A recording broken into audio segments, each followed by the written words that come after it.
Hey, what's up? We are here on Mothman, and I'm just going to be building away today. I am going to be ignoring my villagers as usual, as I usually do. Wow, look at this little arrangement. Oh my God, Marina, what are you doing? We talked about this. She's already taken by Roscoe, so please don't do this. I beg you. I beg you not to do this. She's just actually, you know what she's doing? You know what she's doing? She's just sitting next to Jerry because these two, who are both in love with her, by the way, are here, and she just lives to make men jealous. So that's what's happening there. But Jerry, just remember that you and Roscoe are immortal soulmates. So please don't fuck that up, because that's really good for the content. Anyway, oh my God, I fucking forgot.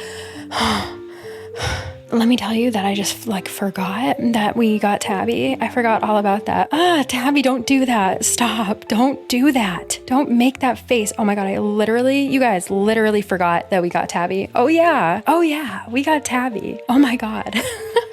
That is so funny that I did that. How reckless. What was I thinking? Yeah, I must have been on some serial killer shit that day when I said, okay, Tabby, sure, you can come here. Wow. Yeah, Tabby is easily the scariest villager on this island. And that's including Cole. Cole lives here too. Cole and Tabby, you guys, we are literally living in a nightmare every day on Mothman. It's perfect. It's going great here. My horror island is going great. Look at this abomination. Look at her. I'm sorry, Tabby. I really am sorry. I'm just stating the facts. Honestly, I'm not making fun of you right now. Is anything that I have said so far wrong? Is anything that I have said so far a lie? Just brutally honest. God. You just can't handle the truth, I guess? I mean, you look like that, you know, and you don't really do anything to fix it. You actively go out of your way to put on deep, dark purple eyeshadow and that blush also. And, I think that you play it up. I think you make it worse than it has to be, Tabby. So it's your fault too. What is Tabby's voice? It's probably hi, Amanda. No, it's hi, Amanda. Long time no see. Been busy? I don't even know. I don't even know what her voice would be. She probably speaks backwards. I bet everything that she says is backwards. It's fucking played backwards, and you have to record it on one of those little recording devices and then play it back in order to communicate. Oh, look at Roscoe the vampire. He's really doing laps around the KK Slider concert because his immortal love is sitting next to the town of Thought. I love that. Anyway, yeah, everything that Tabby says is backwards, actually. Tabby, don't do that. Stop making facial expressions, okay? You make it worse. That's the shit I'm talking about. I've been so bored lately that I took up doing magic tricks for an afternoon. I was pretty good. Don't do that. I'm begging you, Tabby. Please don't do magic. If Tabby learns magic, we're screwed. We're all screwed. And I mean all of us, the whole fucking world. Tabby is not allowed to harness the power of black magic. She's not allowed. Don't do any more magic, okay? I don't even want to see a fucking card trick. Do not do any more magic. You are too scary to know magic. You're just too scary. Oh my God, Marina. She's not scared of anyone.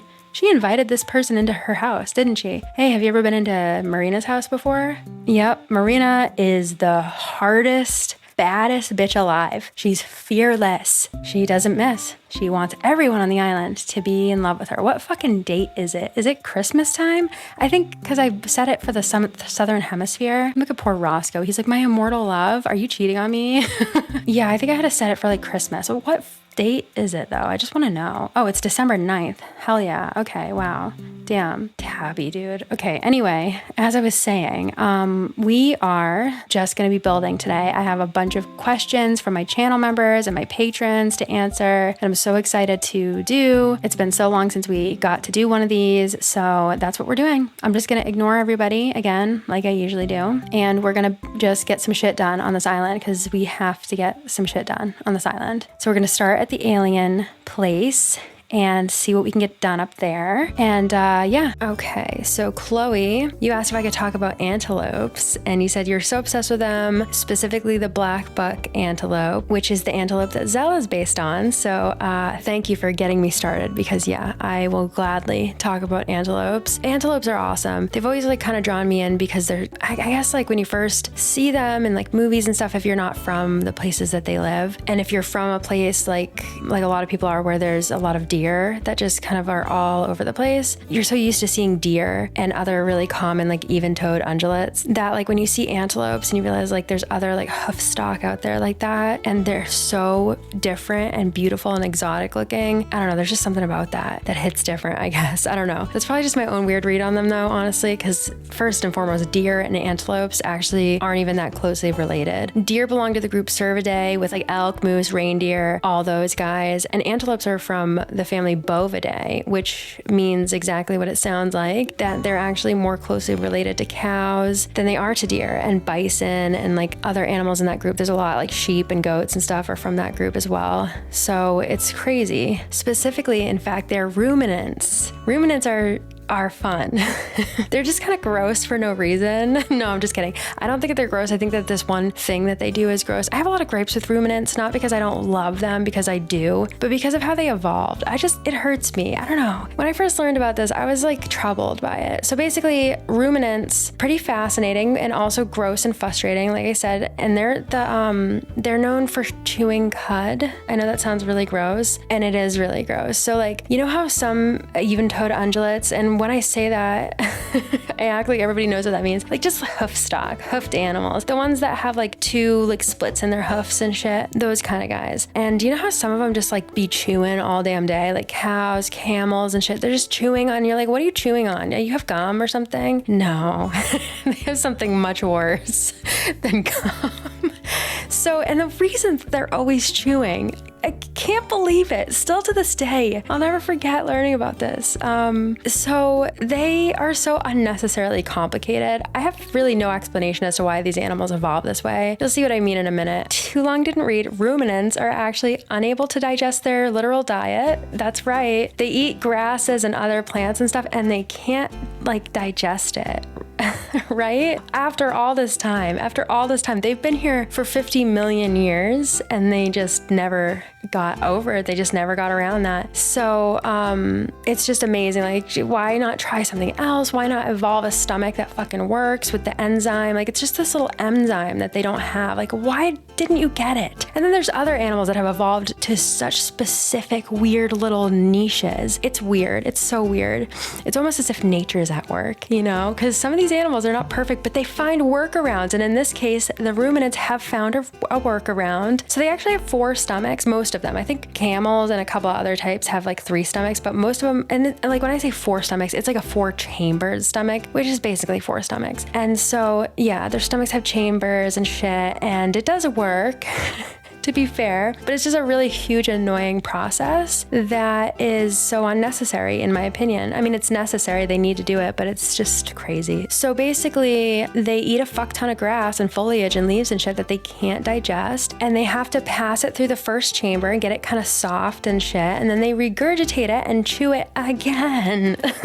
Isn't that fucking ridiculous? They literally have to chew it again after digesting it once. Then they can finally digest it a second time through 4 stomachs. And then the cycle continues. Yeah, so that's why ruminants are always chewing shit, you know? Cows, bison, okapis are ruminants, camels, giraffes. They're just always chewing shit. Yeah, that's the shit. Anyway, antelopes are also ruminants. But let's not harp on that, even though I already have for a while. My favorite thing about antelopes is their diversity. What a group of animals. Am I right? It really feels like no 2 antelopes are even close to the same. It's actually insane how unique and diverse each species is in like this entire group. It's amazing. I think antelopes, off the top of my head, I think that this might be, no, I have to look it up. Okay, I was right. Yeah. This is how, I thought I was like, I'm totally overestimating this. No, antelopes make up 2/3 of all ruminants. That's a lot. There's 91 species of antelopes, and it's just insanely diverse across the board. Honestly, even if I just like name some faves, you'll see what I mean, because I'll just like flash their pictures. Let's see. Obviously, I love black bucks. So fucking gorgeous. Dicks is so cute. They're wonderful. They're so weird. I love bongos. Oh my God, I love bongos. I fucking love them. They're big ears, and the babies are the cutest babies of any animal. The first time I ever saw a bongo at the zoo, I was like weeping. They're so cute. The largest antelope species is the giant eland. Oh my God, just magnificent. Just a giant antelope. That's so pretty. And then speaking of giant antelopes, I personally, and like everybody loves wildebeests. I mean, I'm over here being like, I'm so quirky. I love wildebeests. Everybody knows what wildebeests are. If you didn't know, they are an antelope as well. And I personally find them so fucking adorable. I don't know if I like bonded to them after seeing them in peril so fucking much. Cause I just feel like every nature documentary is like, and here's some wildebeests getting fucking bodied. They're just so cute. Like I just hate to see them in peril, but also, you know, obviously the food chain, like go the food chain. I support it 100%. But wildebeest, I just love the weird face. I love anything with a weird face. We'll circle back to the weird face thing later. You guys already know actually that I love anything with a weird face. Wildebeest, you have a weird face, but you're so fucking adorable. I love you so much, baby. So cute. Oryxes. Am I right? The oryx. There's 4 species, I think, and they're just so gorgeous. All of them. Protect them at all costs. I love kudus. I love nyalas. Oh my God, they're always slaying. Sable antelopes, always slaying. Impalas, also always slaying. Amazing. Hartebeests are so cute. They're kind of like a wildebeest, but not. And they're just also have kind of a weird face. So adorable. Am I just naming all the antelope species? Am I just going through the whole list of antelope species and naming them all? Yeah, probably. Should probably wrap this up by talking about my favorite species of all. You guys have probably noticed, actually, like a couple of you who have ever picked up on my favorite antelope species, because I think I've talked about them before, and you're probably like, hello, are you forgetting someone? Yeah, I was saving them for the end. So my personal favorite antelope is the Sega antelope. The weird face just does it for me every time, you know? I get like emotional talking about them, honestly. They're just so like cool, beautiful, cute, adorable, wonderful, amazing to me. I don't know. I love them. Even among like the general uniqueness of antelopes, they're so fucking unique. Like they're like the most unique antelope. There's just so many cool things about them. I've gone into vivid detail about the Sega antelope in videos before, so I won't do it again, but there's no antelope or animal, honestly, like them. I just think they're amazing. They're critically endangered. It's a fucking disgrace, honestly. We just cannot fucking lose this species. And just don't get me started. We can't lose them. They're so amazing. I love antelopes. Antelopes are so cool. Once you go down the antelope rabbit hole, I'm telling you, like they'll just grip you. You really think there's just these like minor characters in like nature documentaries that are always getting their asses handed to them, but no, there's so much more than that, truly. Look them up. Look all of them up. Look every single antelope up multiple times. Like just do it. I love antelopes. Yeah. Nikki, you asked, what are some of the most impactful video games you often get nostalgic about? Talk about the obvious ones, of course, but the not as popular titles. For example, on my end, my brother and I played this Goof Troop game so many times when we were young. Oh, I love this. I love this, and I love that you specifically asked for like the weird ones. I've talked a lot about like super popular games I've always loved, like Resident Evil 4, Tony Hawk Pro Skater, like all of them, Crash Bandicoot, Sly Cooper, Sonic Adventure 1 and 2, obviously all the older Animal Crossing games, pretty much all the Pokemon games, a lot of the Mario games, especially Mario Sunshine, Donkey Kong Country, the Zelda games, like all the usuals. But there actually are a few weird, obscure ones that I get super nostalgic about. So I've mentioned Tony Hawk Pro Skater. I just loved skateboarding games as a kid, but one I loved so much too was fucking Disney Extreme Skate Adventure.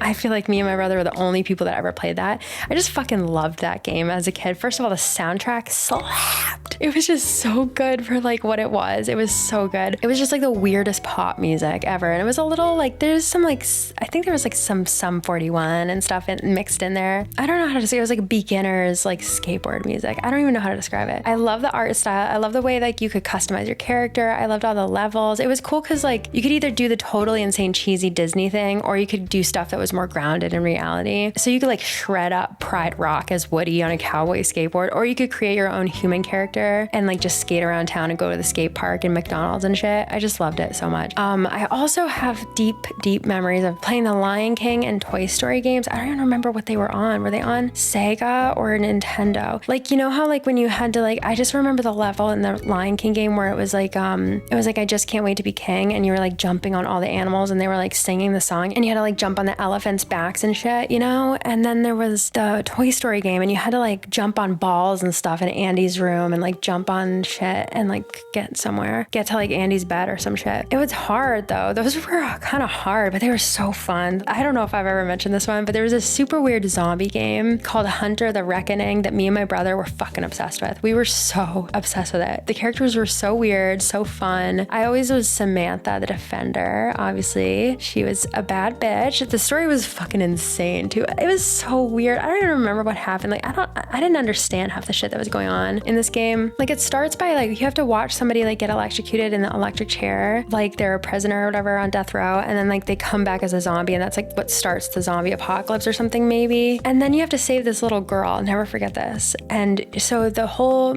task is you have to like bring her across town to her parents. She's like stuck in the zombie apocalypse, and she has to follow you around and stuff. It's like one of those things where you have somebody following you around that you can't let die. And she's carrying around this teddy bear the whole time. And you go across town, and then when you get to the place where her parents are, she drops the teddy bear and runs to them. And then keep in mind, I can't stress this enough, this is the zombie apocalypse, okay? And then the teddy bear turns alive and giant and evil and grows claws and teeth and kills her parents and just starts attacking everyone. So you have to fight the teddy bear. I'm sure there was an explanation as to why this happened, or maybe there wasn't. Either way, I was like never made privy to it, or just like didn't understand it or didn't read. I don't fucking know.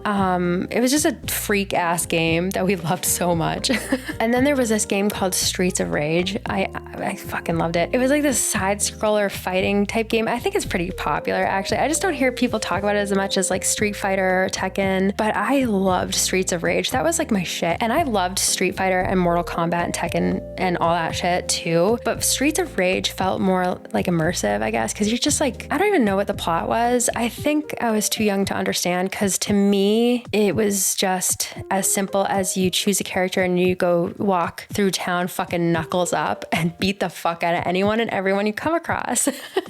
And to be clear, these aren't just like innocent civilians like minding their own business. They're also hitting the town knucked up and looking to scrap. So it's like you're just fighting everybody you come across, and they're also trying to fight. And there was just this weird style to it that was both comforting and made me kind of uncomfortable. I don't even know how to describe it, honestly. It's like the settings and the characters and their outfits and their hair and shit. It was so wacky and unlike anything I'd ever seen. It was like something out of this weird era that never existed. It was like Escape from New York, actually. Have you ever seen that movie? Have you guys ever seen that movie? Snake. I am free Thursday. This Thursday, I'm totally free. And actually, speaking of Streets of Rage, I don't know why I always group these together. I think I got like a combo pack. These are on the Sega. So I had Streets of Rage, and then I had Golden Axe.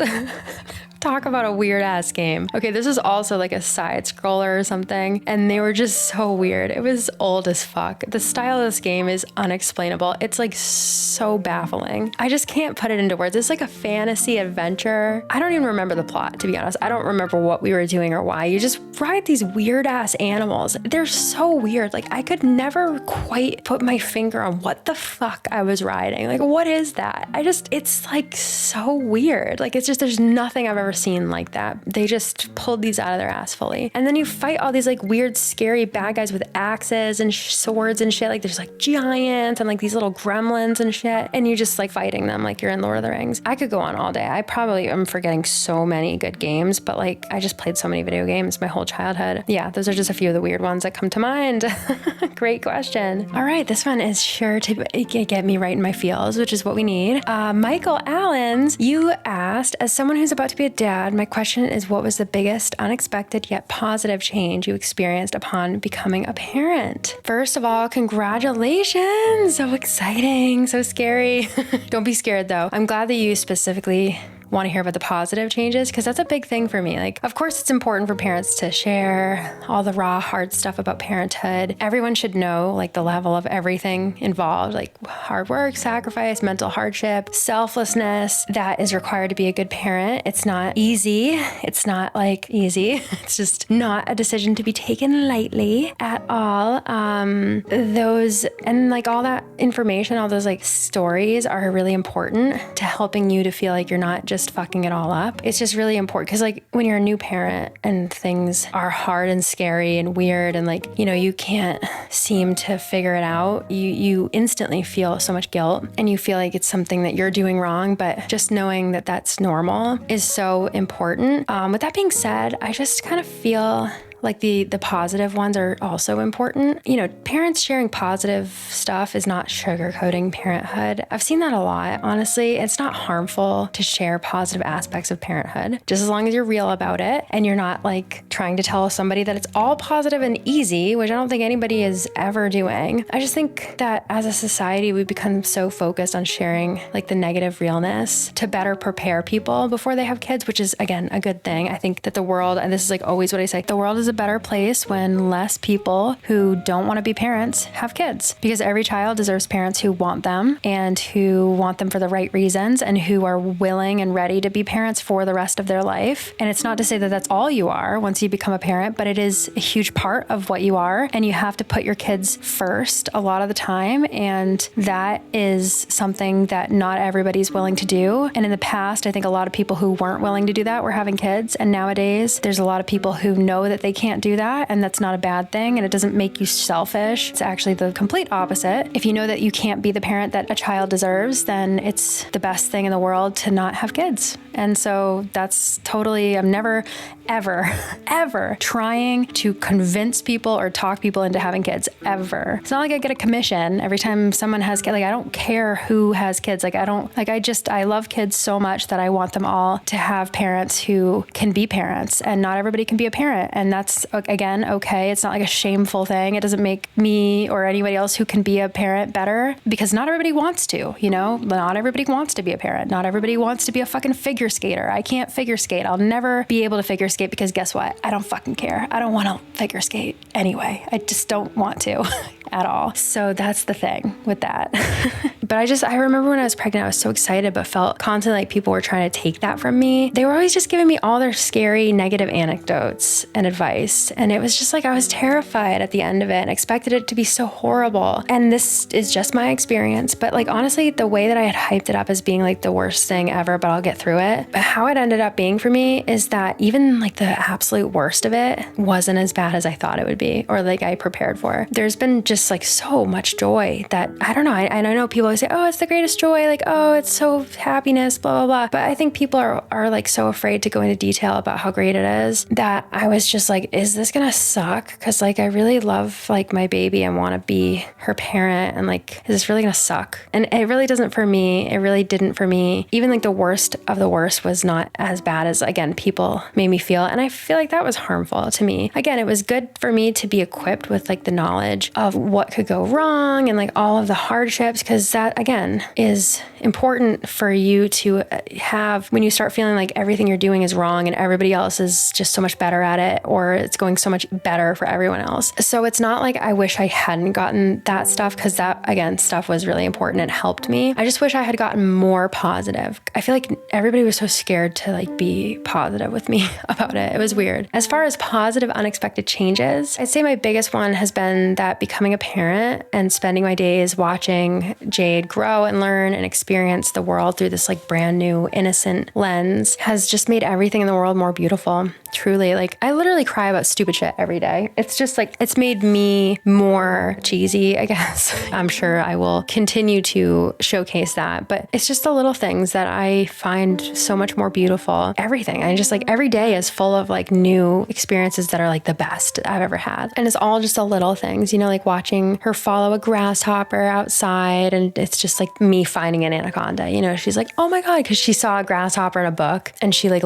she calls them hoppers. It's so cute. She says hopper. She has a bug book and she can identify all the bugs in the book. There's a beetle, moth, butterfly, and they're like real pictures too. It's not even cute pictures. She just fucking loves this bug book and I'm so proud. She loves them. There's like a ladybug, there's a katydid, a mantis, and she can identify all of them. Like she knows everyone. And she says hopper. She's like, when we get to the page of the grasshopper, she goes hopper. So sweet. Hopper. Anyway, we found like a grasshopper the other day outside and I was like, JD, it's a hopper. And she was like starstruck. Like it was just like the most amazing thing to her. She's like, what? They're real? Oh my God. And she's like following him around and just like so gentle, and she never grabs animals. And that was just amazing. It was just like another day, another Tuesday, and it was amazing. And then, we find a lot of toads and stuff and like frogs outside, and she like lights up like it's a fucking diamond when I show her. I'm like, look what I found. And she's like, a froggy. I'm like, yes, I feel the same way. It's amazing. And even though I feel the same way, I feel even stronger now. It makes me love all the things I've always loved even more in new, beautiful ways I never thought I could. You know, like watching a human from the time they were born through the first year of their life respond to just like music, as if enjoying it and feeling it and learning it and singing it and making it was coded into her DNA, like as if it was as much of an instinct as eating and drinking and sleeping. It's just the best. It's elevated me and my husband, who's like a musician and also loves music. It's elevated both of our love for music in a way that like I just don't have words for. Honestly, we're just like, music is so powerful. Like it's really like a part of being human. It's amazing watching her like love songs that we've loved for years, and she's like this person that we created, and it's like we like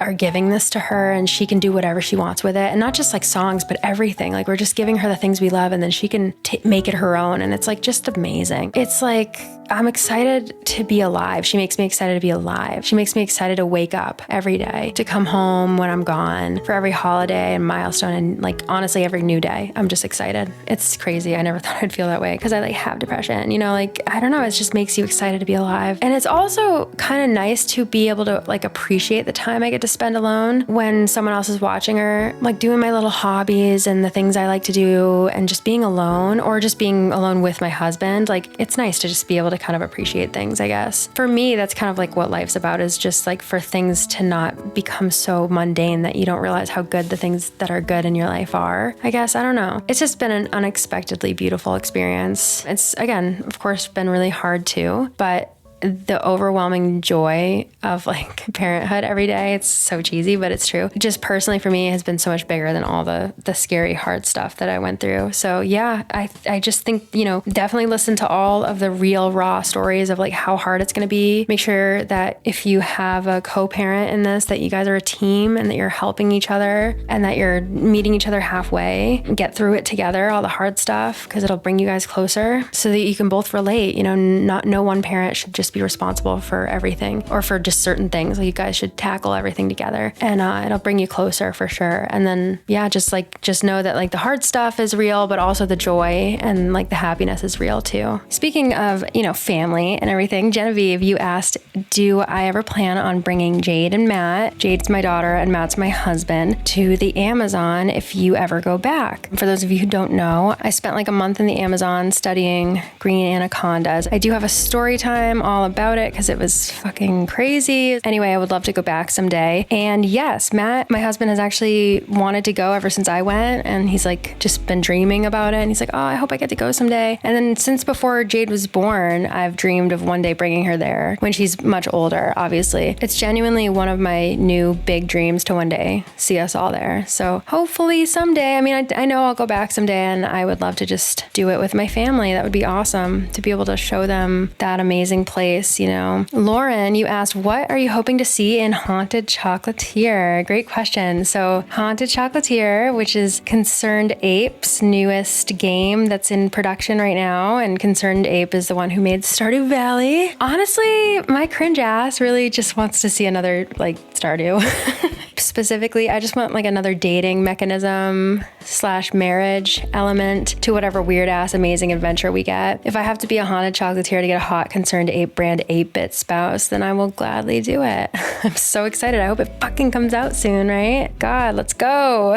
Just kidding. Take your time, please. Luna, you asked what my favorite bug was. That's a tough one. I love lots of bugs, but my all-time fave is always going to be mantids, I think. They're just so beautiful. There's so many amazing species, and they're also so intelligent and just like such a thinking bug. It's like if you've ever had one on your hand and you make eye contact with them, they like tilt their head, and you can just tell that they're like actually taking you in. And that's a fucked up feeling to get from a bug. It's really cool to have like a bug like analyze you like that, you know? They're really one of the most amazing invertebrates I've ever worked with, and like on Earth in general. There's a reason why they're often associated with like aliens, and they're depicted as aliens, or they like are the inspiration for alien species and stuff. They're really just like the octopuses of bugs, honestly. They're such a joy to keep as pets too. If you ever have the means to have a bug as a pet and care for one, and you can find like a good source that's reputable to get one, I couldn't recommend them more for anyone who wants to keep bugs. They're just a joy. You get so much out of them.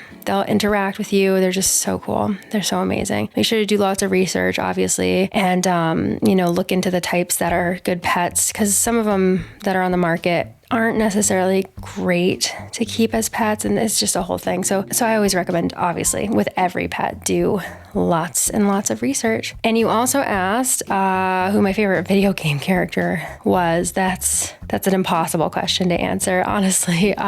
Just the first two that come to mind. Obviously, Leon S. Kennedy has been the love of my life since I was a single digit age number of some sort. I don't even remember whenever the fuck Resident Evil 2 came out, and then Resident Evil 4 was when I really was like, I love this man. I want to spend the rest of my life with him. Same with Lance Pokemon, honestly. I met him playing the first Pokemon game, then God, the fucking Lake of Rage. And when he just like did what he did in silver and gold, like I just love him. He really is the love of my life. Link is also the love of my life, really, truly. Just the bravest soul who ever lived. Shadow the Hedgehog, also the love of my life, if you can believe it. Yeah, definitely just took my breath away. As well as E102 Gamma. Yes, he is a robot, but he is valid. Arthur Morgan and John Marston, both of you, stand up, please. You're getting an award. Samus from Metroid, Sly Cooper, Isaac from Dead Space, I love you, baby. Solid Snake, shout out to Solid Snake. Shout out to Ezio from Assassin's Creed. Shout out to Crash Bandicoot and Spyro while we're at it. Who else?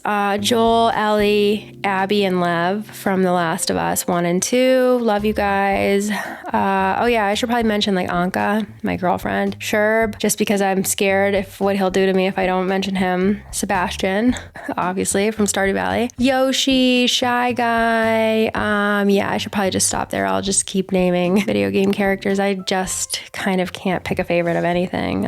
Sue me. I don't know. I'm a Libra. Chicken Scratch, you asked what my top 5 favorite plushies and figurines I own are, and if I have any dream plushies and figurines that I want to buy one day. Oh yeah. I don't think I can only pick 5, actually. So I have my childhood fave, like that was like my comfort object for like my whole life, and that's my Amanda bear, and she's just like this bear that has my name on her foot that my mom gave me. That I love. So she's obviously my number one girl. Then Sleeping Jolteon from the Pokemon Center. I collect Jolteon, so I have like over 30 right now, Jolteon plushes, and I just basically buy them every time they come out. I try to like get them all. The Sleeping Jolteon was one. It's so funny, this story. So I wanted it for so long, and it was sold out for years at the Pokemon Center official store, and I was like, I want this plush so bad, and I like saved up, and I had like extra money. I don't know how that happened. Never happens. And I finally like just broke down and bought it, and like they were being, resold on eBay for like not an affordable price. Like it was just, not that expensive, but pretty expensive, honestly, especially for a plush. And I bought it, and then not long after, a couple months after I did that, fucking Pokemon Center restocked them and did another run of the Sleeping Evolutions. Fuck you, Pokemon Center, for real. It's making my life a living hell since I started this shit. I swear to God. So I bought another one. So now I have 2 Sleeping Jolteons, and I never thought I would have 2 Sleeping Jolteons, but I do. Speaking of Jolteon, the Comfy Friend, I also have 2 Jolteon Comfy Friends because when they first came out, I was like, I don't know how long it's going to take for them to get to the US, because they usually sell them in Japan for the longest time. So I like bought one from Japan. It was like hard, and it was probably more expensive than, it definitely was more expensive than the one that I bought at PokemonCenter.com mere weeks later.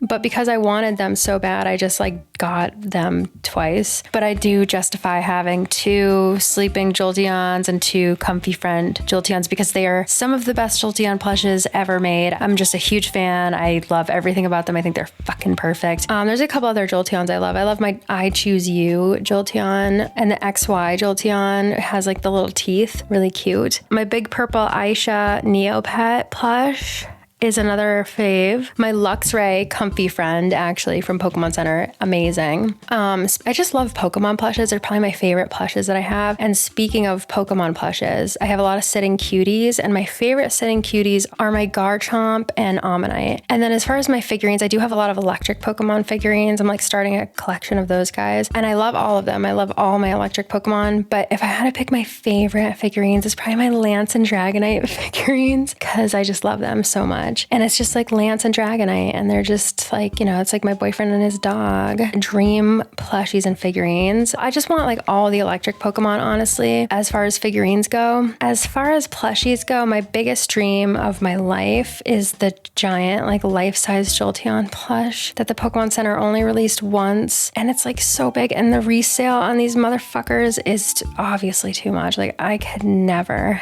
afford what they're going for. I don't know how, I don't know when, I don't know where, but like someday I have to have that Jolteon. Sooner or later, that will be the only one that I don't have, and I need it. It's like the one I want so bad. It's like a fucking life-size Jolteon, guys. I need it. So yeah, that's like my number one dream plush of my life. From the one, the only, the Artsy Gamer. If you are not already subscribed to the Artsy Gamer, you definitely have to go check them out because it's just quality Animal Crossing content over there. Yeah, I love your question. Aside from your anaconda story, what part of your conservation work was the most memorable? If you are new here, I am a YouTuber, but I actually went to school for environmental and conservation biology, and I worked as a wildlife conservationist for many years, and I have quite a extensive history working with really cool animals and in really cool situations and just doing really cool stuff. I have lots of awesome stories. I love animals more than anything in the whole world. And right now I'm just doing the YouTube thing, and I'm a new mom as well. I have an 18-month-old daughter. So I'm just kind of taking some time away from the whole animal world and really loving like doing this creative thing with YouTube and all that. I'm not sure what like the future looks like with all that stuff, but I love animals so much. I have tons of weird pets, and I'm always going to be in one way, shape, or form like connected to that world, and maybe someday I'll get back into it, who knows. But either way, I have lived 1,000 lives already. I think the first one that comes to mind is my work with sea turtles off the coast of Cape Cod, because yeah, that was so hands-on and amazing and impactful, and just taught me so much about being a good conservationist. It moves me to even talk about it. It's something that I can rarely look back on without getting super emotional. I spent 2 winters working. So for those of you who don't know, I worked at the New England Aquarium for 2 years, and they have a sea turtle hospital that's offsite, and they focus on the rehabilitation of sea turtles that strand on the coast of Cape Cod. The New England Aquarium is in Massachusetts. It's in Boston. An hour or two down the coast is a hot spot for sea turtles in terms of they come up every year into the bay. It's called Stellwagen Bank. It's kind of like inside that hook of Cape Cod, and there's a lot of upwelling there. And upwelling is basically, it's just really deep there, and the currents all kind of head down into the center, and it shoots all the nutrients and all the food and all the jellyfish and all the like little copepods and just everything that sea turtles love to eat and all types of animals love to eat. So there's an incredible, just miraculous migration period in Stellwagen Bank, where we see like obviously all the sea turtle species. We see Kemp's Ridley sea turtles, we see green sea turtles, loggerheads, and leatherbacks. And then we also see basking sharks, which is another amazing species that I worked with. We see humpback whales, we see northern right whales, great white sharks, and mola molas, or ocean sunfish. And I had the immense pleasure of working 2 seasons on whale watch boats, monitoring the humpback whales, the right whales, the basking sharks, and the mola molas. And then also literally working every angle of the sea turtle stranding seasons. And it's just a miraculous place, honestly, because you just get this super busy summer of all of this migration with this megafauna coming through and just being so active. And on the whale watch boats, we'd see obviously all the humpback whales and the basking sharks. And we'd see in the beginning of the season, we'd see northern right whales, which are some of the most endangered whales in the world. But also every once in a while, even from the shore, we'd see great white sharks, which are one of my favorite species, but I never worked with them. But you just get to see them, and it was amazing. And then in the winter, we would start dealing with the sea turtle stranding season. So all the sea turtles that come up with the Gulf Stream, because they're very migratory, all types of sea turtles, they're just all over the place. And they're following currents, and they're just kind of going where the tides take them. And a lot of them come up to inside like that Massachusetts hook. It's really, again, it's just just really a unique place. And there's lots of food for them and they gorge themselves all summer. And then once the temperature starts getting really cold, the thing with up in New England, it gets cold really fast. And the hook of Cape Cod really throws the sea turtles off. And it's mostly young sea turtles that we see getting cold stunned. There are some larger ones that occasionally will be affected, but it's the young ones that are going to be getting colder faster and then also just haven't made that journey before. So they get really confused with that hook again of Massachusetts. With the tides and everything, it's just really hard for them to navigate their way out before it gets really cold. And once it gets really cold, as many of you know,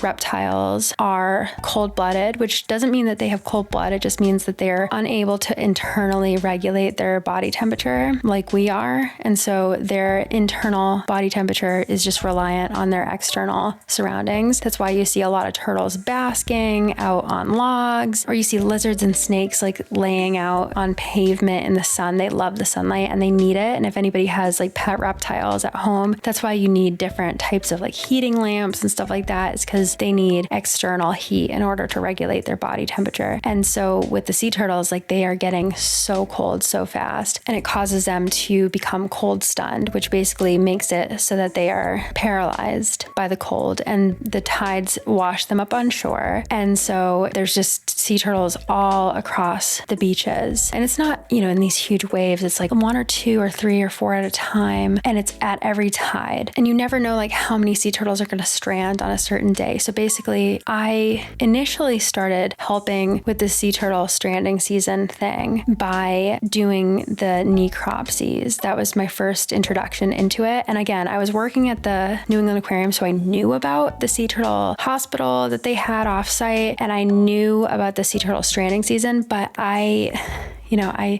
could go into this whole thing, but I always tell people don't immediately assume that you're going to want to work with this one type of animal. Stay broad, because you never know how different avenues are going to open for you, or what animals and what fields of biology or zoology or whatever you want to go into, what is going to actually end up catching your interest that you don't expect. So I started doing the sea turtle necropsies at a time where I was laser focused on sharks, and that's all I cared about. Sharks are my favorite animals in the world. And it's funny to say that now, because I ended up going into and specializing in herpetology for a lot of my career, and specifically snakes, but also frogs. But in the beginning of my career, I guess, I was super focused on sharks. It just was all over the place. And I still, to this day, I think that sharks, in terms of animals, are probably the number one group of animals I know the most about. Sharks are my favorite. And I was working at the aquarium, but I was also starting to work with this group that ran a basking shark ID database based on their fins and stuff. And I was volunteering to run that, but the basking sharks weren't in the bay anymore. They were gone. And so I was is there anything else that I can help with in the meantime? And they were actually, we really need help with the sea turtle necropsies down at Woods Hole. I was oh, okay. I'm not 100% interested in the sea turtle thing, but I will definitely do that. That sounds awesome. I was just hungry for any experience I could get. If you don't know what necropsies are, it's an autopsy, but autopsy is actually only a word that refers to human dissections, I guess. And necropsy is when it's anything else. And so necropsies are basically dissecting the dead bodies of animals to figure out what their life history was and how they died, and all types of things, if they had any parasites, how old they were, if they were male or female, if what they had just eaten. And we get tons of data from doing these. Generally, when it comes to something like a cold stranding season, we know how these animals died, and we oftentimes will look in their lungs and see that they had pneumonia in their lungs and all types of stuff like that. We also would go into these sea turtles and we would see trash in their stomachs, balloons and plastic bags and all types of stuff. We would get data about what they were eating, the ratios of males and females, and how old they were, again, the parasites that they were picking up and all types of stuff. And it was so eye-opening for me, and just it blew my mind. And there was something, this sounds so weird, but biologists will get it. There is something about being that into these animals animals and having kind of like your first experience with an animal being like that level of like, I don't know. I don't want to say like it's like an intimacy, like getting to like dissect these animals, because it's very sad. And I don't like take pleasure in dead animals. I really don't. It's hard for me to even do like I've done specimen work before, like preserving specimens and stuff like that. And that's hard for me. And so necropsies were never like easy for me. And it was always like a very emotional experience, honestly. But it was also just so eye-opening, and just like learning about sea turtles and every facet of how they worked and their whole lives, and like how at the end of them, they're in my hands, and I kind of get to be like, I'm gonna like cry. It's like so emotional, like, because they're just so important and beautiful to me. And like I got to know them backwards, honestly, because like the first time I ever really worked with a sea turtle was when they were already gone and they were dead. And I like fell in love with them because I was just like learning so much about them. And I was working with these sea turtle experts, and I was standing next to them, and I would just talk to them all day. We would be there because like the first season that I worked on these sea turtle necropsies was one of the biggest stranding seasons, where there was hundreds of sea turtles that stranded. And so I was there like multiple days a week, and I was just talking with these 50, 60-year-old sea turtle biologists that were like experts, and I was asking them tons of questions, and I was just like so immediately just in love with them and just like wanted to know everything about them. And it was crazy because like even though I worked at the aquarium and then we had a couple of like live sea turtles, they weren't like a part of the departments that I worked in. So I knew them and I got to occasionally work with them, but they weren't my like specialty. And so the first time I had ever really like closely worked with sea turtles was working with dead sea turtles. And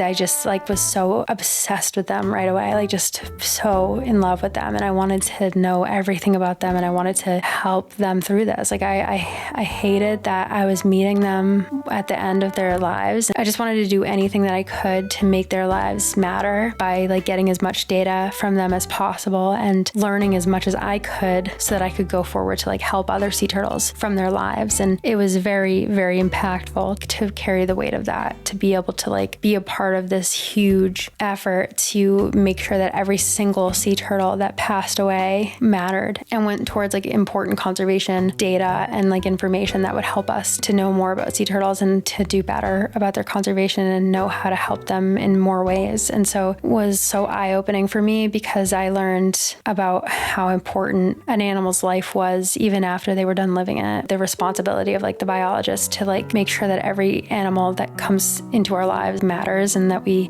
do right by them in the ways that we can honor their lives, like learning as much as we can about them and putting what we learn into practice. For me, it spiraled into this obsession that I had for 2 seasons with helping these sea turtles. And I got to put that into action in ways that changed my life. I went from doing the necropsies to doing everything else that entailed with the sea turtle rescue. And it was funny because like usually people kind of stayed in their pockets. Like there was a sea turtle necropsy biologist, and then there was the people at the aquarium that did the rehabilitation. And then there was the people who were down in Cape Cod who walked the beaches. And this was a whole process. So these sea turtles would start out obviously in the bay, and they would cold stun and they would wash up on the beaches. And then you'd have the sea turtle teams at high tide walking the beaches in the middle of winter looking for these sea turtles. Then they would find the sea turtles and they would put them in a little box, and they would drive them from Cape Cod 2 hours to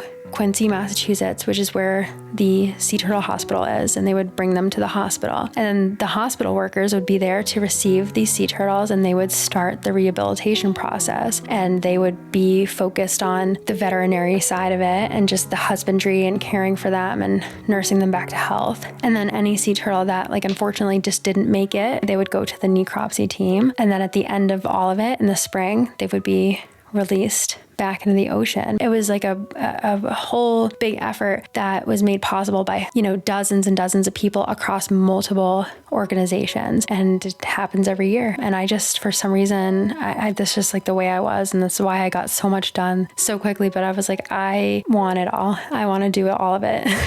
And like somehow, some way, I just managed to do all of it. And so I just went to everyone and I was like, I need to do this. And so I ended up signing up to volunteer a couple of days a week at the Sea Turtle Hospital. And since I was already an employee of the aquarium in a different department, I got in pretty quickly to do a couple volunteer days at the Sea Turtle Hospital whenever I could. So I was able to get in there. But then also, I had gotten to know the people who did the sea turtle rescue at the beaches. And this was like 2-3 hours away from where I lived. But I wanted to, anytime I could, I would drive down starting at like 2 a.m. I would drive down to Cape Cod if there was a high tide at 4 a.m. that needed people to be at it. And I would go walk the beaches. And it was like, again, the middle of winter. It was the coldest that I have ever been and probably the coldest that I will ever be. I mean, it's like, again, like the middle of winter on the ocean. I can't even put it into words. It's like, I just was crying like the whole time because I was so cold and you're like bundled up, but like the salt is like whipping from the waves and the wind is so strong and there's like salt in the wind and it's like getting in your eyes and it's like you need fucking goggles. I swear to God, like if anybody ever does this, like bring fucking goggles. My first couple walks I did with others, I did with the group, and then eventually once you were like trained and you knew what to look for and how to process the sea turtles, you could go by yourself. So it just so happened that the first time I ever went by myself, there was like a beach that nobody was going to be there for like the 5 a.m. high tide. So I took it because like if you're a volunteer, you're like, oh, I'll sign up for this one. So I took that beach and I was the only one that was going to be there. And I'll just never forget that morning, like, because I didn't want to go. I did not want to go. And like I woke up and I was like, oh my God, I don't want to fucking do this. Like, why the fuck do I do this to myself? I'm like so tired. Like this is my one fucking day off. Like I'm exhausted. Why do I do this to myself? And like I dragged myself out of bed and I just felt this like pull to go, even though I really did not want to. And as I was walking out the door, I just happened to look up and there was like this shooting star. I'll just never forget. It was like, and it was like huge and it just blazed across the sky. And I just felt, I was like, oh my God, like, okay, fine. I get it. I'm like supposed to go today. It just felt like the universe was like real and speaking to me. It was very spiritual.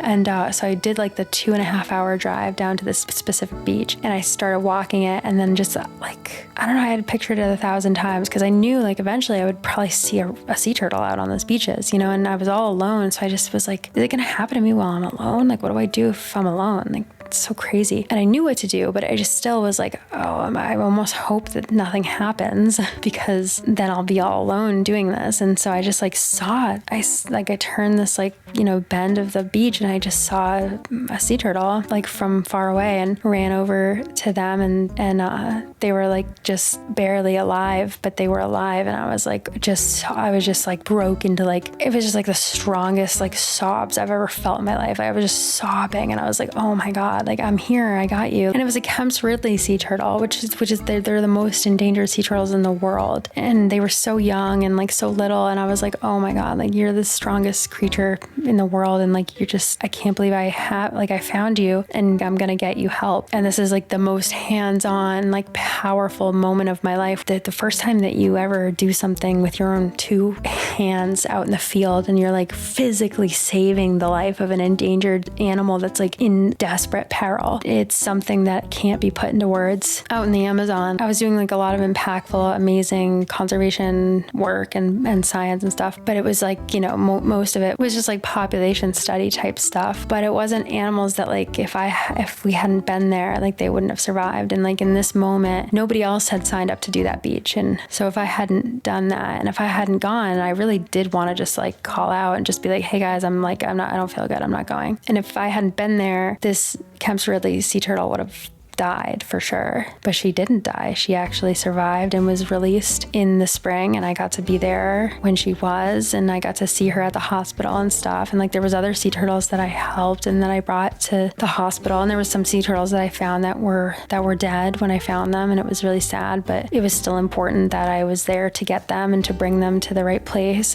But the first time that happened, and I just had a sea turtle, like a critically endangered sea turtle in my arms, bringing them to safety. And even like the conditions around you are like so fucked up and perilous. It's like something in the world pulled you out of bed because this turtle needed you. And she might still be alive to this day, she might not be, but she was past the size where she probably hopefully is, and it's because of me, and like that matters. And I'll just never forget, as long as I live that feeling. I've never felt it again. Like just being able to just hands-on do that. And like, if you ever have the opportunity to do something like that, just like know that it will be with you forever. And yeah, it's pretty memorable, to say the least. It'll be with you forever. And like, you might have like a real hand in helping someone who needs to be alive, because there's not many left of them, and every single one counts when it comes to like critically endangered species like that. All right, so yeah, I was about to just tell you that I'm gonna call it here, but Marina is stealing the show yet again, just talking up Pietro. How much do you think you might look at yourself in the mirror during a day, Blurb? I hardly ever check out my reflection, but Pietro here, well, typical Marina, a lot. I look at myself in the mirror a lot, Marina. Is that okay with you? Oh, me too. We must be kindred spirits. I'm always mesmerized by gazing into my own eyes. I don't get that at all. It makes me squirm to look too closely at myself. She's just not like other girls, you guys. You know, she really is so different than all the other girls. It's really something the world has never seen before. I just can't really describe it to you, honestly. She's just not like the other girls. There's just no girl quite like Marina. You know, she's like one of the guys. Honestly, she really is. Wow, Marina, I just can't believe you don't even look in the mirror and you look like that. Like you just woke up like that. Wow, that's just amazing. No one looks in the mirror more than Marina. She thinks she's so effortless. She thinks that she's pulling the wool over everyone's eyes, but I see right through you, girl. And guess what? I love every single aspect of it. I love it all. I fucking love that you're a pick-me, you know? I just love everything about her. And yeah, I feel like we accomplished a lot today. I got a lot done with the alien area. I moved Ione and Roswell up there where they belong. I would give you like a little tour, but I realized that like, you know, I added some more things. I want to keep things exciting for when I do like a whole island tour for you guys. So I'm saving a lot of that stuff. And yeah, I think we only have a couple more little areas to do and then it'll be done. Finally. I hope that I can get it done for around Halloween time, but I don't know. We'll see. Marina, you just talked to him.